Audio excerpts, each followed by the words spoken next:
जय माँ पीताम्बरा। स्वागत है आप सभी का मेरे YouTube चैनल पे। आज हम बात करने वाले हैं माता बगलामुखी के 108 नामों के बारे में, जो रुद्र यामल तंत्र से लिया गया है। माता का बगलामुखी अष्टोत्तर शतनाम स्तोत्र जो है, ये माता का एक ऐसा रहस्यमयी पाठ है जिसको बिना दीक्षा प्राप्त किए भी पाठ किया जा सकता है। माता बगलामुखी के का ये 108 नाम ही सिर्फ नहीं है, माता बगलामुखी का इसमें 108 रूप भी आप कह सकते हैं।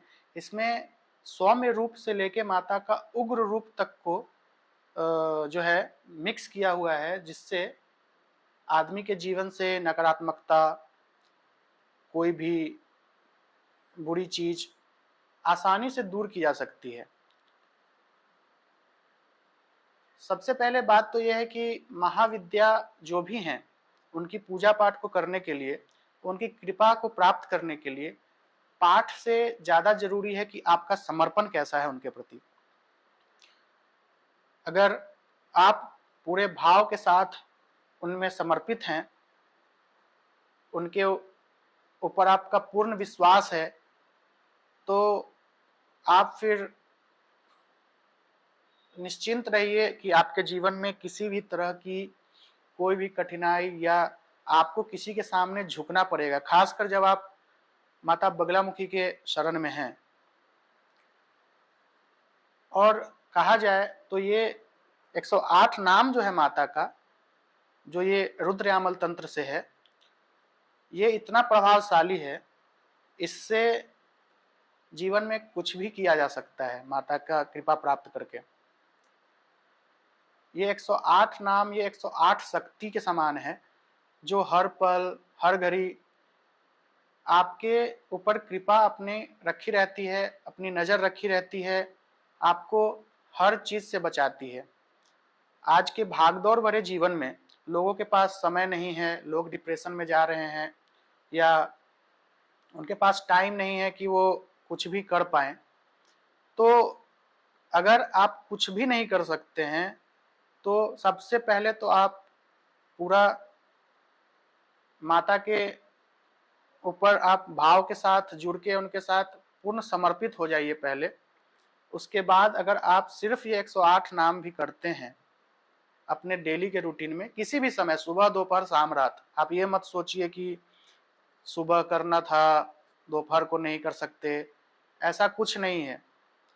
नियम कानून अगर आप बहुत लेके चलेंगे तो नियम कानून तो खैर बहुत है, लेकिन आज के जीवन में अगर आप करना चाहते हैं, कृपा प्राप्त करना चाहते हैं, तो आप शुद्धता के साथ किसी भी समय अगर आप 108 नाम का पाठ करते हैं, तो सबसे पहले तो ये आपके अंदर ना आत्मविश्वास को बढ़ाती है, फिर आपके अंदर के निडरता को बढ़ाती है। आप समझ लीजिए कि आपका शरीर एक ब्रह्मांड है, उसके अंदर जो भी है ग्रह नक्षत्र बाधा दोष, वो सब कंट्रोल हो जाती है, बस अगर आप पूर्णतः समर्पित होकर अगर इसको करते हैं तो।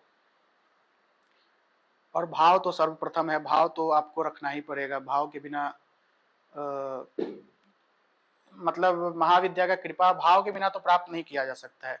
क्योंकि आप एक छोटा सा एग्जाम्पल समझिए, जो ब्रह्मांड की स्वामिनी है, पूरे ब्रह्मांड की, मतलब माँ बगलामुखी को जो है स्तंभन की शक्ति भी कहा जाता है, स्तंभनी विद्या भी कहा जाता है।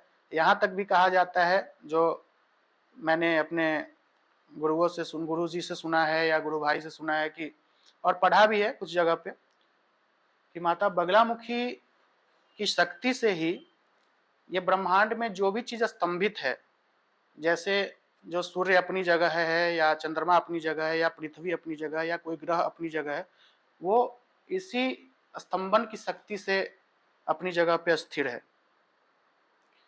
और कलयुग में अगर कहा जाए तो इनका कृपा प्राप्त करना बहुत ही सरल है, अगर आप भाव के साथ जुड़ के जाते हैं तो।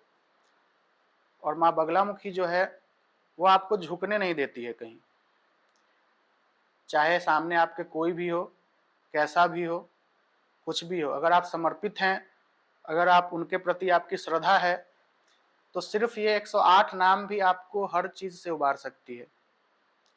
तो मैं एग्जांपल ये दे रहा था कि पूरे ब्रह्मांड में एक धरती जो है, उसके अंदर उस धरती में एक जगह पे आप एक मानव रूप में आपका जन्म है, तो आप सोच सकते हैं कि आप कितने छोटे हैं उनकी कृपा प्राप्त करने के लिए। तो उनका भाव के साथ ही कृपा प्राप्त किया जा सकता है। ऐसे आप अगर चाहेंगे तो आडंबर के साथ या किसी चीज के साथ, दिखावा के साथ करना, तो ये मतलब बस आप समझिए कि एक खेल के समान है कि हाँ मैं खेल रहा हूँ, कर रहा हूँ तो हो जाएगा, ऐसा नहीं होता है। भाव के साथ अगर आप करते हैं तो ये सिर्फ 108 नाम आपको किसी भी चीज से उबारने में सक्षम है।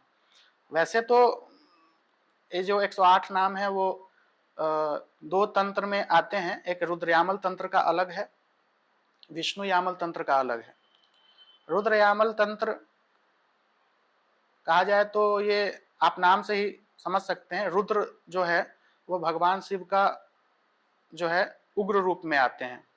तो उग्र रूप में आते हैं, इसका मतलब ये है कि नकारात्मकता, किसी भी तरह का बाधा, किसी भी तरह की चीज जो आपको परेशान कर सकती है वो आसानी से खत्म हो जाती है। और जो विष्णु यामल तंत्र से 108 नाम आते हैं, इसको हम लोग बगला स्तोत्र, सतनाम स्तोत्र के नाम से जानते हैं, दोनों इसी नाम से जाना जाता है।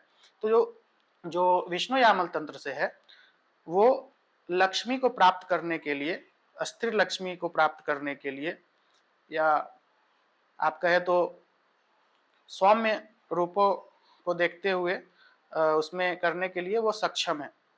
वैसे वो भी सब कुछ में सक्षम है, ऐसा नहीं है कि मतलब, लेकिन जो तंत्र के हिसाब से बांटा गया है तो विष्णु यामल से जो है वो मेनली लक्ष्मी, स्थिरता, ये सब के लिए बहुत अच्छा माना जाता है। लेकिन रुद्र यामल तंत्र वाला है तो ये आपको सब कुछ से निकाल सकता है। आज के भागदौड़ भरे जीवन में लोगों के पास टाइम नहीं है। शुरू में आपको थोड़ा टाइम लग सकता है, 1 से लेके 108 नाम तक आना है तो थोड़ा नाम पढ़ने में, उसको समझने में थोड़ा टाइम लगता है। बट जब एक बार आपके रोटेशन में ये चीज आ जाएगी तो उसके बाद आप भूल जाइए, ये स्वतः आपके अंदर चलने लगेगा। और चलने लगेगा तो ये आपके ऊपर ऐसा प्रभाव डालेगा कि आप अपने जीवन में बिल्कुल टेंशन फ्री हो सकते हैं किसी भी तरह के। बाकी और डिटेल्स अगर आपको चाहिए हो इसके बारे में तो आप कमेंट सेक्शन में पूछ सकते हैं, मैं उसको जवाब देने की पूरी कोशिश करूंगा।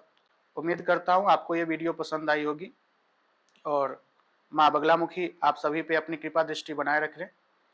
जय माँ पीताम्बरा।